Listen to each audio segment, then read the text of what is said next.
Oi pessoal, sejam bem-vindos ao meu canal, eu sou a Camila e trago-vos casos criminais e também alguns assombrados. E hoje eu trago-vos um caso criminal seguido de assombração que eu sei que vocês gostam. Não te esqueças de deixar o like neste vídeo que ajuda a divulgar o canal e eu vou deixar aqui no link da minha bio o link do Instagram e do TikTok se me quiseres também seguir por lá.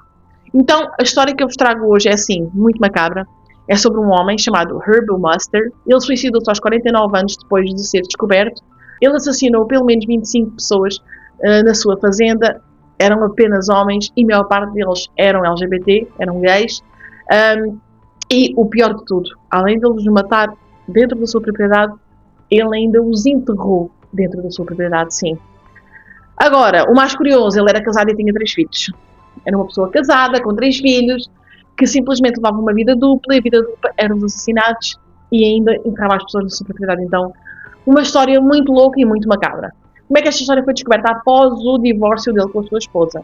Assim que tudo foi descoberto em junho de 1996, ele fugiu para o Canadá, deixou uma carta a dizer que o seu casamento não estava bom com a sua esposa, os seus negócios também não, e que estava em processo de divórcio e que não aguentava, enfim, e suicidou-se longe de casa, assim, um suicídio muito, muito estranho, sem muita explicação.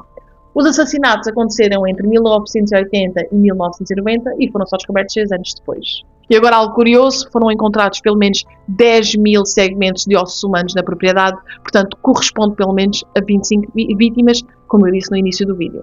A mulher de Herb ficou em choque, nunca esperou que o marido fosse um serial killer, e que realmente ela pergunta-se a ela própria, e ela disse em essa entrevista, se realmente algum dia ele amou os filhos e a mulher sendo o assassino que ele era.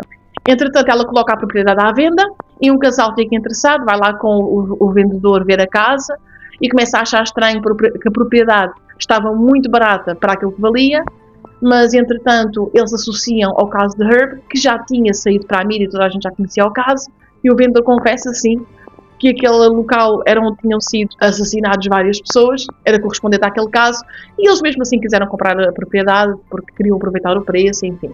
Em seguida começa a acontecer coisas estranhas, e quando Vicky aspira a casa, o aspirador desliga-se constantemente sozinho, ela tem também muitos pesadelos, mas nada que faça sair da propriedade. Até que entra um novo morador, que é John, um funcionário de Robbie, da sua empresa, que chega sempre atrasado e ele convida-o a viver com eles. E ele vai viver para uma casinha onde era a casinha do casal, para ter ali privacidade e estar à vontade. E ele começa a ter muitos pesadelos. E um dia começa a ouvir batidas na porta e isto começa a repetir constantemente. Mas, quando ele abre a porta, não tem ninguém. E um dia, então ele decide dar uma volta com o cão para saber realmente se alguém estava a fazer alguma brincadeira, até que ele tem a visão de um homem vestido de vermelho. Então aí ele desespera porque começa a acontecer muito, ele começa a ver muitas vezes, até que ele comunica ao casal sobre todos estes acontecimentos e o casal vai investigar juntamente com o John realmente os assassinatos mais a fundo, para saber mais. E um dia John chega a casa, ele era o mais perturbado da história.